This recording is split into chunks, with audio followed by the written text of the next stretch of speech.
Alright, we're almost coming to the end of our project. We've got our weapons painted now.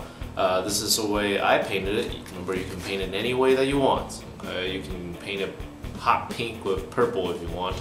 This is your project. You want to let your creativity drive what you're doing. Okay, if you want, you can even paint some wood grain on your pommel and some wood grain here on your crossguard. Because I don't know how to do that well enough, I'm going to just leave it at that, okay?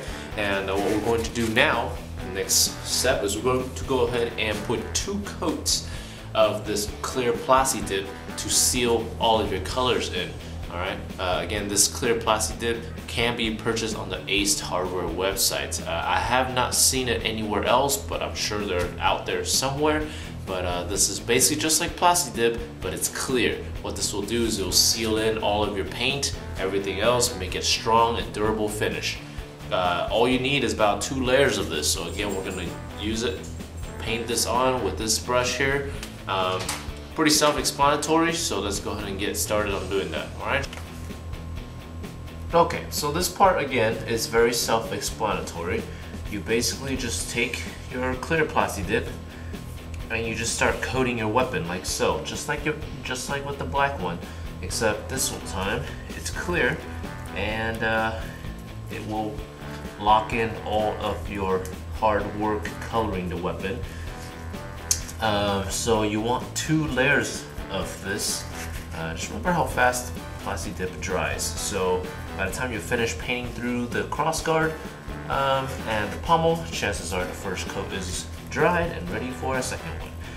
This is the same rule applies. If you touch it and it doesn't get all over your hands, that means it's good to go. That means you were able to put on the second layer already. So hope you guys can see what I'm doing right now, but again, this is just all pretty simple stuff. Just taking a brush, painting it on. That's essentially all you're doing. So what we're going to do is we're going to go ahead and do this 2 more times, and I'll leave the rest to you guys. Alright, we're coming down to the final parts of our project. We got our weapon here. It's all coated with Plastidip. It is drying, but everything looks amazing. Hopefully yours does as well. And what we're going to do to finish the weapon is to put 2 layers of varnish on your weapon. You can get varnish at any craft store, any art store. It's used for finalizing art. So we're going to go ahead and use this on our work of art. Varnish is a lot different from Plastidip, as you can probably already tell already. For one, it's liquidy, and it starts off very milky and white, but eventually when it dries, it's going to turn clear. Varnish will take about 1 or 2 hours to dry, so it's again a lot different from Plastidip. You'll want to put the first layer on your weapon with the sponge brush, and you're gonna go ahead and have it sit, okay? And when it does dry, like say in a few hours or so, you'll want to put on another layer, okay? So what the varnish will do is once it dries, it makes it into a shiny surface, very professional looking, and that will seal everything in to finalize it. Okay, you see here that I don't have a grip on my weapon, not yet anyways. I'm going to go ahead and leave that part up to you guys because everybody have different ways of making their weapon. So for me, I'm going to go ahead and take a rope and I'm going to wrap it along my sword here onto the fiberglass core, and I'll be either gluing it on or taping it on, but essentially what I want to do is I'm going to go ahead and wrap my rope along the entire blade, so that way for me it forms a nice little comfortable grip with the rope. But like I said, everybody have their own way of making their grips, so I'll leave this portion completely up to you. But essentially what I want is I want a nice comfortable grip to use for my weapon, okay?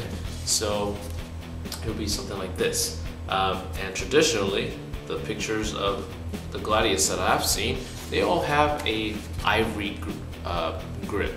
Alright, so to signify that, I'm gonna go ahead and take a white cloth tape, which you can buy from athletic stores, and I'm going to use this athletic tape and I'm going to wrap my grip in this way. So that way, kind of like symbolize a ivory grip. But after that, all you have to do is slap on the cloth cover on your weapon, and your weapon is pretty much finished at that point.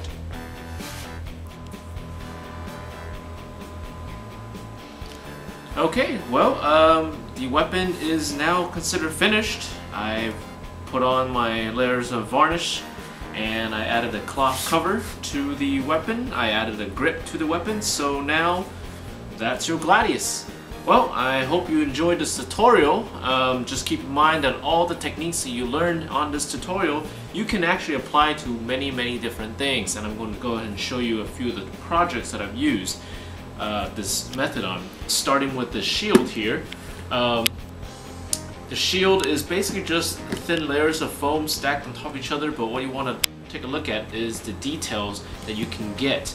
You basically just cut out the shapes you want, put it on top, and you paint it. You basically just want to go in with a plan on what you want to do. So that's a shield, and also with a buckler, the same thing, where you can add these little embellishment like what we did, and that basically allows you to make really professional looking shields and weapons that doesn't cost that much at all. Okay, so then we have an orcish style looking blade. This one doesn't have as much embellishment on it, but it does have the cloth cover for different groups to accept it, and it's got the elaborate looking pommel and crossguard. Okay, and you can also make a flanked mace. Again, it doesn't have as much detail, however it does give you a sense of realism using this technique. And the katanas that I've made previously have been upgraded to these with this new technique as well. With this technique, I can add so much details with the weapon to add just so much more realism. So there is the strip of metal, and you can draw on the pommel and cross guards themselves.